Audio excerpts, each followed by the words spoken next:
In this tutorial, we're going to talk about how I knit in the arms. I'm going to go over that briefly with you. Basically, it's the same way we did the legs, but I'll show you that. And then I will show you what I do at the neck in order to continue to knit the head right onto the body. So as you can see here, I've knitted all of this body with the legs attached. I made the legs first, then I went to the body, knitted the legs in.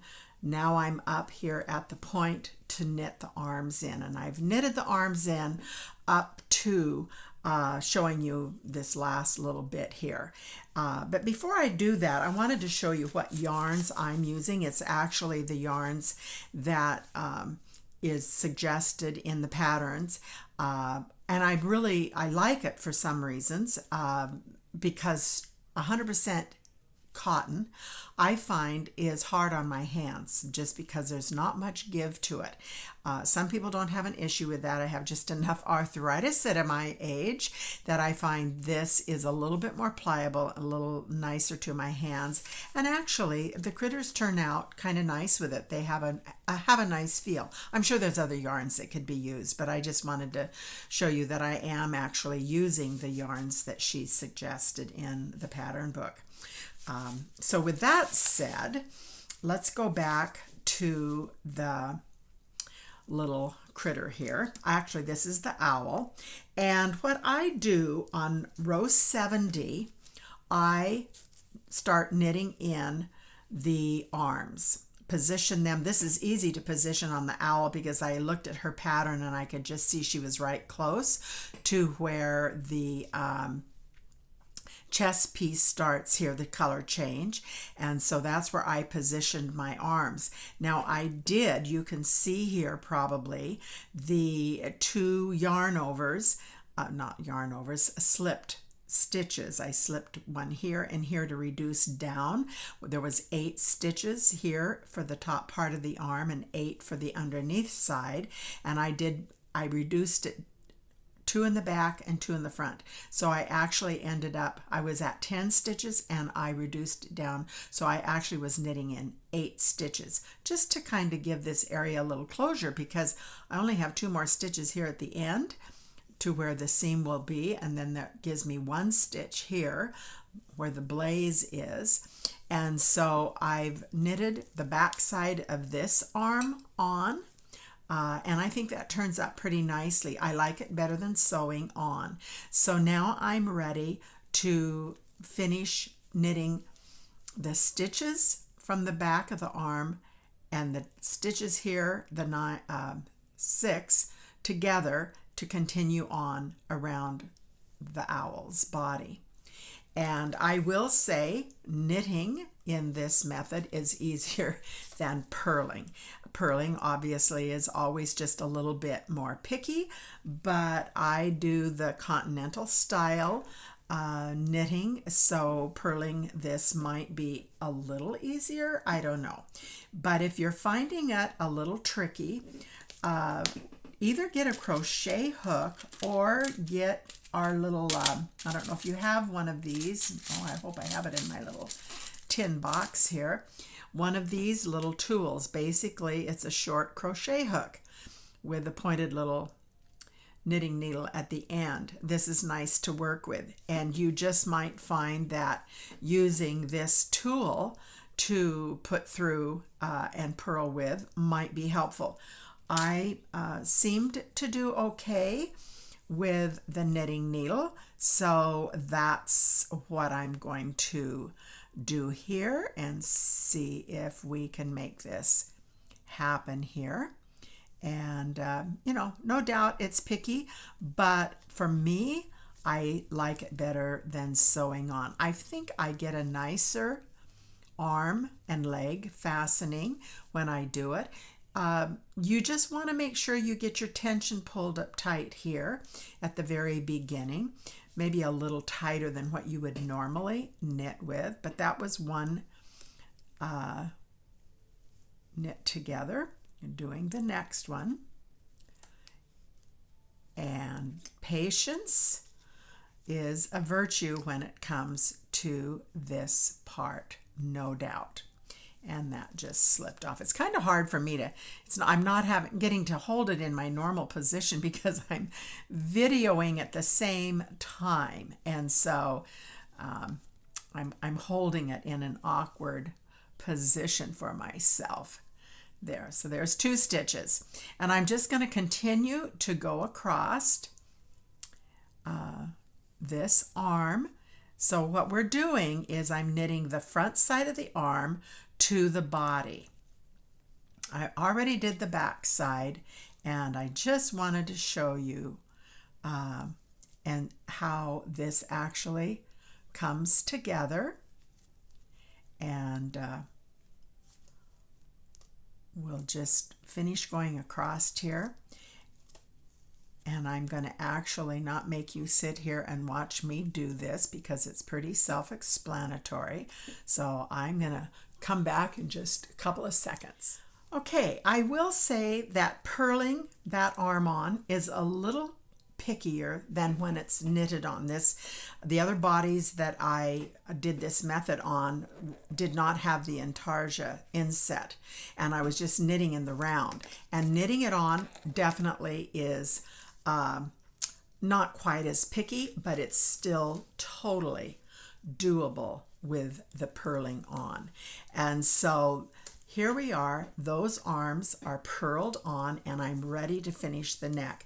Now I started these shoulders, I knitted them on, I started at row 70, that was a knit row. Row 71 was a purl row. Now I'm going to continue to knit around, and at row, I'm going to do row 72, and then I'm going to decrease on, I'm going to do a 73 and a 74, and I'm going to do row 75, and at row 76 it says to decrease down that typical row to go down to 19 stitches. I'm going to only go down to 21 stitches. I'm not going to go all the way down to 19. So you want to leave a decrease off on each side, or a knit 2 together on each side to stop so that you're at 21 stitches on your needles. And then what we're going to do, and I'll be coming back, we're going to go flip over to the head pattern, and we're going to pick up from there. So I'm going to finish doing my rows and decrease down to 21 stitches, and I will be coming right back on this video. Okay, so my arms are knitted on. I've finished knitting the neck. I've decreased down to 21 stitches, and you want to have the same amount of stitches as the pattern calls for in row 2, because that's row 2 says 21 stitches. And then I'm going to continue on in like fashion as the pattern says for the rest of the head. I don't really change the heads up. I think they're terrific. They work for me. And you know, all of this is just a suggestion. I happen to be one of those people that don't like to sew, and I wasn't happy with the way the head fit onto the body, and that's why for me I decided knitting it on. And actually I'm going to show you at the end of this video how I make a stiffening out of batting for the neck. I still stuff my neck and head with stuffing, but I actually put a little stiffener in there so the head is not so wobbly. And by knitting the head on, you have an opening between the body and the head to work with. So I'm going to pick up and continue to knit as if I have finished row 2, because there's 21 stitches. So I'll go right to row 3 and continue on as the pattern calls for. So I hope my little video has maybe been helpful to you. It certainly isn't the only way to do it, but you know, I have the theory of do what works for you. I know some people have made comments that they hate to knit in the round. Well, don't knit in the round. Don't do that. Find out what works for you so that you enjoy making these critters. I think The patterns and the idea of them are fun. They're great. I can see children playing with them. There's a lot of other knitted animals out there. Some of them are look like would be great cuddly toys, and others are beautiful but not maybe so child friendly. So I always try to keep mine child friendly, and I think that's the beauty about these with the clothing, that just makes them fun. So these are all for my great grandkids. One thing I did want to mention back about the feet that I talked about in the tutorial right before this one is while I do the serpentine cast on to do the bottom of the feet, I make my shoes the same way, so I don't have a stitch here to knit up. So as often as I can eliminate stitching up seams, I've adapted that to these patterns. So maybe that's helpful to you. I hope so. I hope you're having as much fun with these as I have. And I have other videos out there, other tutorials. So snoop through my Linda Eld on YouTube, and you will find a number of things that I've talked about. I like to knit all kinds of things, and I mostly knit garments. So these toys are a whole new adventure for me at this point in time in my life. So, I look at them and I think, oh man, I could do that better or make that smoother. And then I remind myself, I've made these for my great grandkids to play with and enjoy, so I don't get too fussy about them. So have fun with them. I am. Thanks for watching. Okay, I'm going to show you what I do for making a stiffening for the neck. I simply use this batting. You could use any thickness of batting that you wanted. I just happen to have this. And I cut out a chunk. And this is about 4 inches. I don't even have it cut real straight. Don't need to have it cut super straight. It's about 4 inches by 2 inches. And I'm going to roll it up. It isn't even fancy. I'm just going to roll it up, secure it, so that when I get the head done on this little critter, this tubing that I'm going to make, or stiffening, is going to fit halfway up into the head and halfway down into the body. Now there's, like I say, all kinds of things that you could use to make this with, and I do not get fancy about this. I secure my yarn or thread. In this case, you could sew it up with yarn, you could sew it up with most anything.